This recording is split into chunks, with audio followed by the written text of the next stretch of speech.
Assalamualaikum warahmatullahi wabarakatuh. Berjumpa kembali dengan saya Rudi Rudiana, seorang penggiat pendidikan dari Kabupaten Kuningan dalam channel Belajar Merdeka. Pada kesempatan ini saya akan menjelaskan cara mengelola kelas belajar merdeka dengan mengenali siswa. Harapannya adalah agar Bapak Ibu sahabat guru dapat melakukan identifikasi siswa sehingga dapat menentukan model atau metode atau strategi yang paling sesuai saat mengajar sesuai dengan bakat atau kodrat siswa.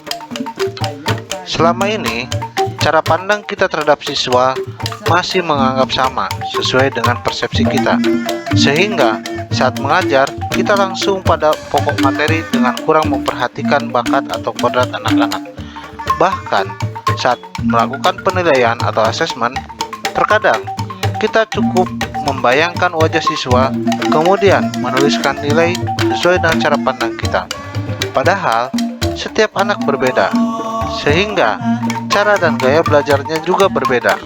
Ada yang menggunakan gaya auditori, gaya visual, gaya kinestetik, dan juga ada yang menggunakan gaya reading. Hippocrates, seorang filosof dari Yunani, berkeyakinan jika manusia memiliki bakat berdasarkan pada kondisi cairan di dalam tubuhnya. Keyakinan Hippocrates ini didukung oleh tokoh peletak dasar ilmu psikologi modern seperti Sigmund Freud yang mengatakan jika manusia seperti gunung es, di mana yang tampak di permukaan hanyalah bagian kecil dari manusia, sementara bagian besarnya tertutup, yaitu wilayah bawah sadar dan wilayah tidak sadar. Carl Gustav Jung yang merupakan tokoh psikologi transversal pun demikian.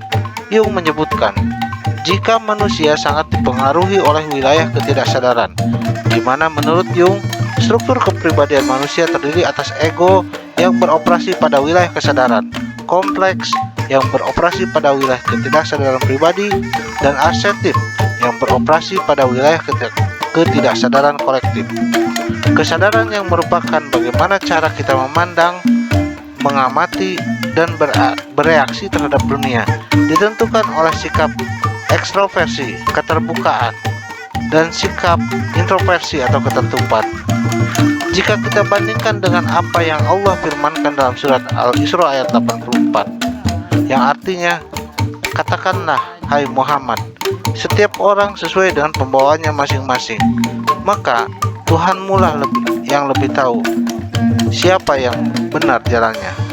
Di sini jelas, jika kita manusia diberi anugerah berupa bakat yang hadir sejak manusia dilahirkan.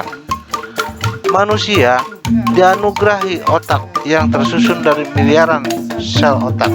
Otak ini merupakan tempat bersemayamnya akal dan pikiran.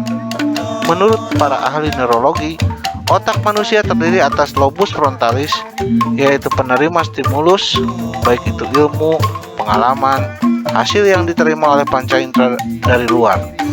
Kemudian lobus parentalis, yaitu tempat menyaring setiap stimulus untuk kemudian disimpan pada ruang memori yang disebut dengan lobus temporalis. Hasil pengolahan dari sistem otak ini kemudian ditransfer pada seluruh tubuh manusia melalui batang otak. Selama ini, kita meyakini jika manusia memiliki otak kiri dan otak kanan, dan juga otak tengah. Otak kiri berfungsi sebagai otak ingatan, otak memori, numerik, dan lain-lain.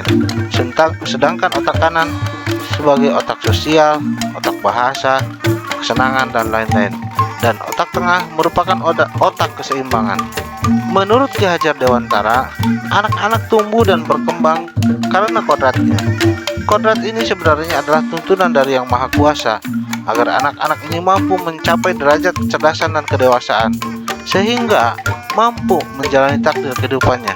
Mari kita lihat firman Allah Subhanahu wa Ta'ala dalam surat Asy-Syams ayat 7 sampai dengan 9. Allah telah menyempurnakan jiwa manusia dalam penciptaannya.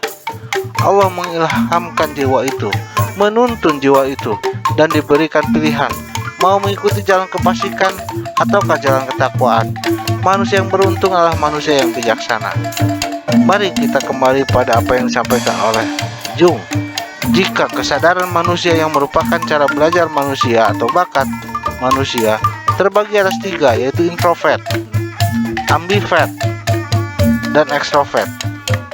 Sikap introversi artinya dari dalam diri manusia. Anak-anak ini cenderung memikirkan terlebih dahulu dari dalam dirinya, sehingga anak ini cenderung tertutup dan penyendiri. Sikap ambivert yaitu seimbang, tergantung situasi dan kondisi, serta sikap ekstrovert yaitu cenderung terbuka dan tanpa pikir panjang lagi. Anak-anak ini cenderung aktif, terbuka, dan senang berkelompok. Bapak, Ibu, sahabat guru, coba mari kita ingat saat kita berada di kelas. Ada anak yang pendiam, susah untuk bergaul, jarang bertanya, cenderung menyendiri. Ada juga anak yang tidak pernah diam, selalu aktif, suka bertanya, lari-lari, dan ceplas-ceplos. Ada anak juga yang berada di antara keduanya. Bagaimana cara kita mensikapi ketiga perilaku anak tersebut? Jika kita sudah mengetahui hal ini, apakah kita akan dengan mudahnya mengatakan, kamu anak malas, kamu anak nakal, kamu suka ribut, kamu susah disuruh, dan lain-lain? Hati-hatilah dengan label yang kita sematkan pada anak-anak, karena ketidakpahaman kita pada kodrat mereka. Mari kita lihat karakter bakat anak-anak. Recovery energy untuk anak-anak yang introvert, terpulihkan energinya saat sendirian. Sedangkan untuk tipe ambivert, tergantung situasi dan kondisi. Bagi anak yang ekstrovert, terpulihkan energinya saat beramai-ramai. Kemudian cara belajar atau bekerja. Anak introvert lebih suka bekerja atau belajar sendiri.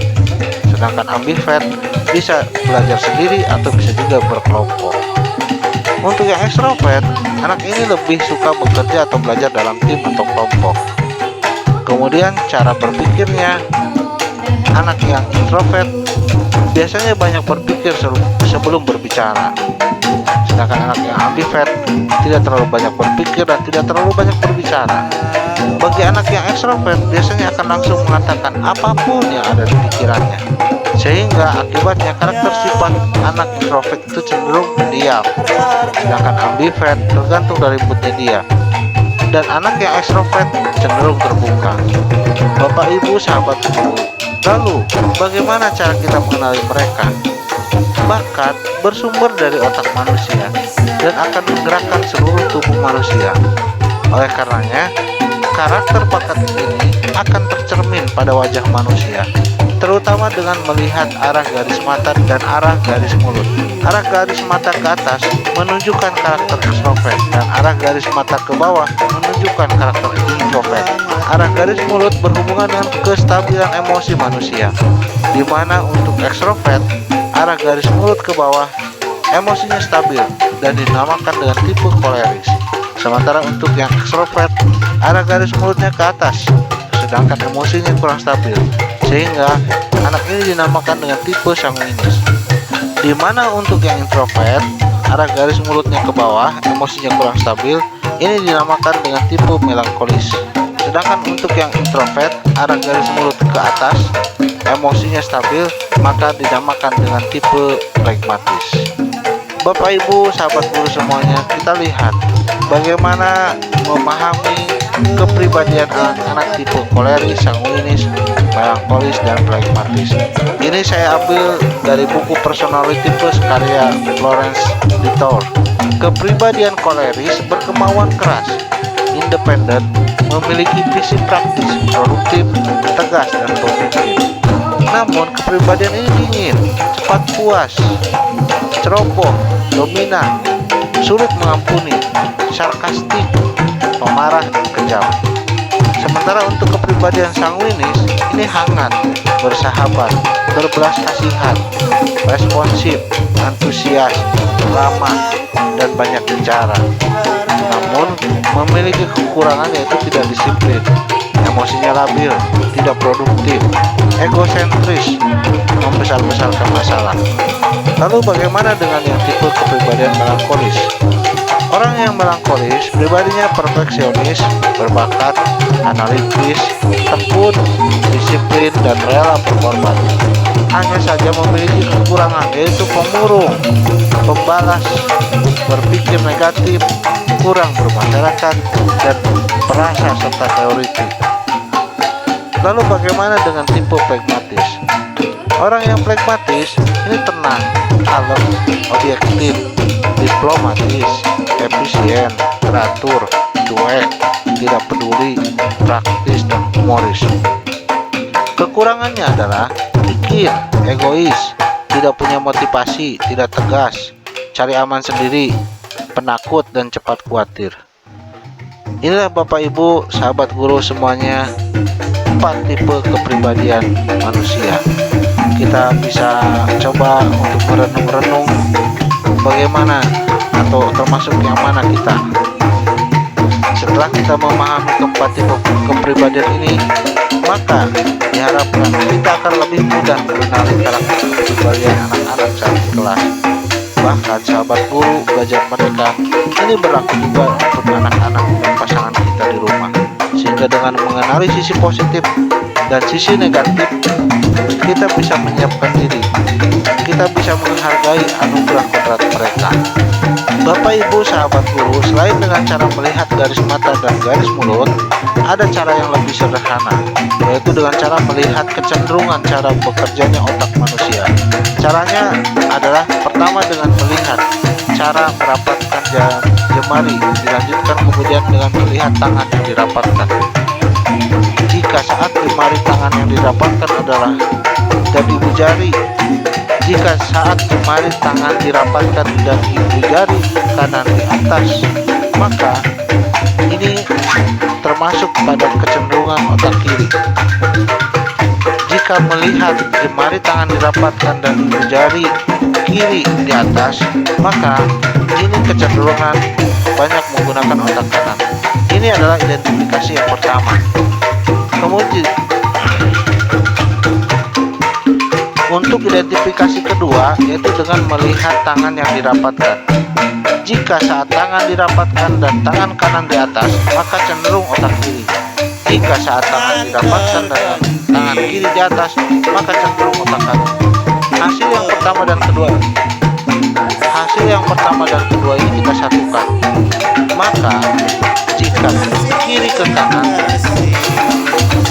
akibatnya otak kanan lebih dominan, sehingga tipe ini merupakan tipe perasa, sekaligus kreatif, kemampuan kognitif, kreativitas, emosi atau perasaan, intuisi, lebih peka terhadap lingkungan, bisa merasakan suasana hati orang-orang sekitar, cenderung mengikuti naluri saat membuat keputusan. Sebaliknya, jika kanan ke kiri, maka otak kiri lebih dominan, sehingga tipe ini cenderung menggunakan logika dan pemikiran yang rasional. Karakternya disiplin dan teratur, tidak suka intuisi atau firasat, analisisnya mendalam, dan memiliki pikiran yang tajam. Inilah barangkali cara yang termudah untuk melakukan identifikasi siswa. Dengan cara ini kita sudah bisa mengelompokkan siswa dan memberikan cara belajar yang paling disukai oleh siswa. Apakah cara auditori, cara visual, cara kinestetik, ataukah cara reading. Lalu bagaimana jika kita ingin menggunakan metode pengidentifikasian bakat yang lebih efektif dan efisien? Kita bisa menggunakan metode Stephen. Metode ini dilaksanakan dengan cara pengenalan cara kerja otak manusia melalui metode identifikasi sidik jari. Jika ingin mengenali cara identifikasi Stephen, silahkan Bapak Ibu sahabat guru untuk mengisi kolom chat. Demikianlah Bapak Ibu sahabat guru yang dapat saya sampaikan pada tayangan ini. Jika Anda senang, silahkan klik like dan subscribe agar saya bisa terus bersemangat berbagi video dan tayangan belajar merdeka. Jalan pendidikan pasti berliku, tetapi tujuan pendidikan haruslah tetap lurus. Terima kasih. Wassalamualaikum warahmatullahi wabarakatuh.